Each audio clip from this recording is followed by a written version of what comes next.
हम लेके रहेंगे आजादी, ये नारा आपको याद अवश्य ही होगा। इसका संदर्भ अलग अवश्य है, लेकिन संदर्भ हटाकर शब्दों पर गौर करने की आज आवश्यकता प्रतीत होती है। नमस्कार, मैं हूं रेखा पचौरी और आप देख रहे हैं द वायर द्वारा प्रस्तुत वीडियो सीरीज शासन।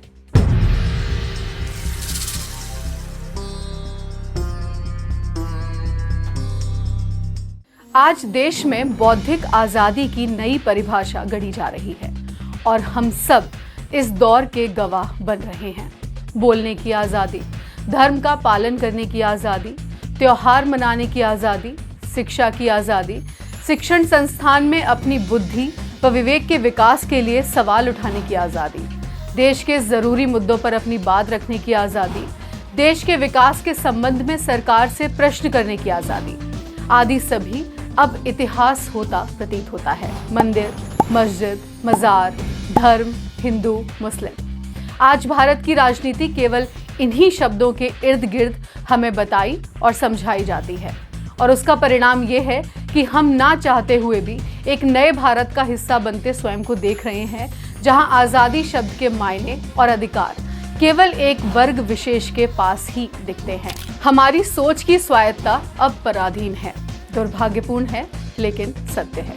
हाल ही में भारत की न्यायपालिका ने सरकार से वक्फ बोर्ड में गैर मुसलमानों की नियुक्ति की मंशा पर प्रश्न उठाते हुए सरकार से जवाब मांगा। इस पर भारत के उपराष्ट्रपति व राज्यसभा के सभापति श्री जगदीप धनखड़ जी ने भारत की न्यायपालिका को ही कटघरे में खड़े करते हुए कहा कि न्यायपालिका में पदासीन न्यायाधीश सुपर संसद के रूप में काम कर रहे हैं और उनकी कोई जवाबदेही नहीं है, क्योंकि देश का कानून उन पर लागू नहीं होता है।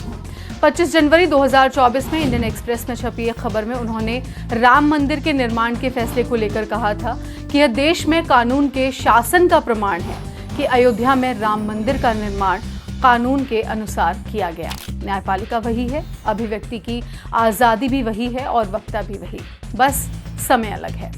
शिक्षा के क्षेत्र में बौद्धिक आजादी पर एक बानगी ये है कि दिल्ली विश्वविद्यालय के लक्ष्मीबाई कॉलेज की प्रधानाचार्य प्रत्युषा वत्सला जी ने स्वयं ही कक्षा की दीवारों पर गोबर से पुताई की। हालांकि छात्रों की उचित मांग इस भीषण गर्मी में कक्षा में पंखों की व्यवस्था करने की थी। उन्होंने स्वयं को मिली इस बौद्धिक आजादी और शैक्षणिक संस्थान की प्रधानाचार्य होने के अधिकार का प्रयोग करके कक्षा को अपनी बौद्धिक क्षमता के प्रदर्शन की प्रयोगशाला बना दिया और विश्व को भारत के शैक्षणिक संस्थानों पर चढ़े राजनीतिक रंग की एक झलक फिर से दिखा दी। लेकिन इसी आजादी का प्रयोग करके जब उनके ऑफिस को गाय के गोबर से ठंडा रखने का प्रयास किया गया तो उनकी गैर मौजूदगी में उप प्रधानाचार्य महोदया दीवार पर गोबर लगाने पर आपत्ति जताती नजर आई। उसी कॉलेज की एक शिक्षिका के अनुसार प्रधानाचार्य महोदया अपने इस कार्य के लिए जिस शोध का हवाला दे रही थी उस पर कभी चर्चा ही नहीं हुई।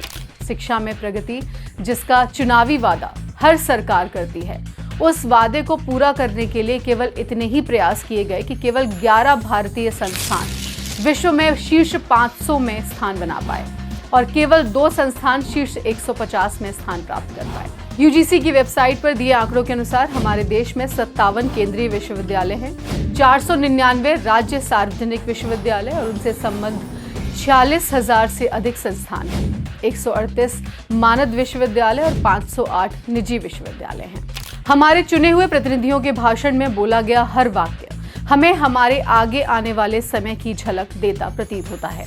हमारे प्रधानमंत्री श्री नरेंद्र मोदी जी ने हाल ही के अपने भाषण में रोजगार के एक निमित्त को धर्म से जोड़ दिया। वक्फ के नाम पर लाखों हेक्टेयर जमीन पूरे देश में है। इस जमीन, इस प्रॉपर्टी से गरीब का, बेसहारा महिलाओं बच्चों का भला होना चाहिए था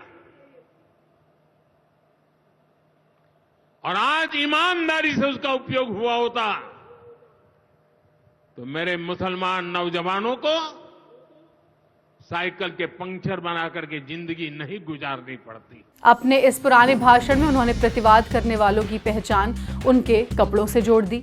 भाइयों बहनों, ये जो आग लगा रहे हैं, टीवी पे उनके जो दृश्य आ रहे हैं, ये आग लगाने वाले कौन है?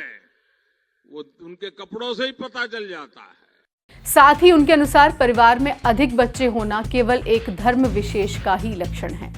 और पहले जब उनकी सरकार थी उन्होंने कहा था कि देश की संपत्ति पर पहला अधिकार मुसलमानों का है। इसका मतलब ये संपत्ति इकट्ठी करके किसको बांटेंगे? जिनके ज्यादा बच्चे हैं उनको बांटेंगे। और उनके अनुसार ही देश में राजनीति का आधार विकास के मुद्दे, राजनीतिक कार्य प्रदर्शन, सत्यनिष्ठा, समग्रता और देश के भविष्य के लिए गए दूरगामी फैसले होने चाहिए। कि राजनीति में जाति का उपयोग करने का प्रयास लंबे अरसे से चलता आया है। हमारी कोशिश है विकास के मुद्दे पर ही राजनीति होनी चाहिए, परफॉर्मेंस के आधार पर राजनीति होनी चाहिए, इंटीग्रिटी के मुद्दों पर राजनीति होनी चाहिए, दूरगामी देश के भविष्य को ध्यान में रख करके राजनीति होनी चाहिए। यहाँ आप वक्तव्यों में विरोधाभास का अनुभव कर सकते हैं, लेकिन आज के दौर की राजनीति इन वक्तव्यों पर देश के आम आदमी के मन में उठते प्रश्नों को आजादी नहीं देती है। वक्तव्य अब आजाद नहीं रहे। राजनीति ने हर उस वक्तव्य को जकड़ कर रखा है जो सरकार या सरकार से जुड़े लोगों की मंशा या सरकार के समर्थन में खड़े लोगों के व्यवहार पर सवाल उठाता हो। 2014 से 2020 तक हर साल राजद्रोह के मामलों में 28% की वृद्धि हुई और सरकार द्वारा दिए गए आधिकारिक आंकड़ों के अनुसार 2018 से 2022 के बीच 701 राजद्रोह व 5023 लोगों को विधि विरुद्ध क्रियाकलाप निवारण अधिनियम यानी कि अनलॉफुल एक्टिविटीज प्रिवेंशन एक्ट के अंतर्गत गिरफ्तार किया गया। लोकतंत्र में संसद के हमारे चुने हुए प्रतिनिधि ही जाते हैं, तो उनसे हमारे विकास के लिए उठाए गए कदमों का ब्यौरा मांगने की आजादी हमें एक जिम्मेदार नागरिक बनाती है। हमने धार्मिकता को राजनीति से जोड़ देने के दूरगामी परिणामों को अपनी सोच में महत्व नहीं दिया। जय श्री राम।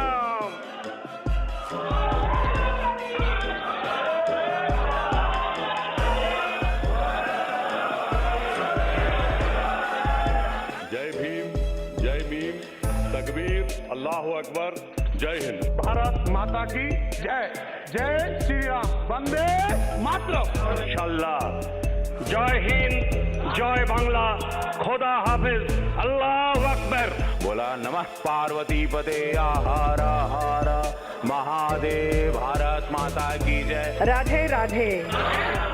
ये पुराना वीडियो है। उस समय हम अपने प्रतिनिधियों से उनके इस व्यवहार पर सवाल पूछने में चूक गए।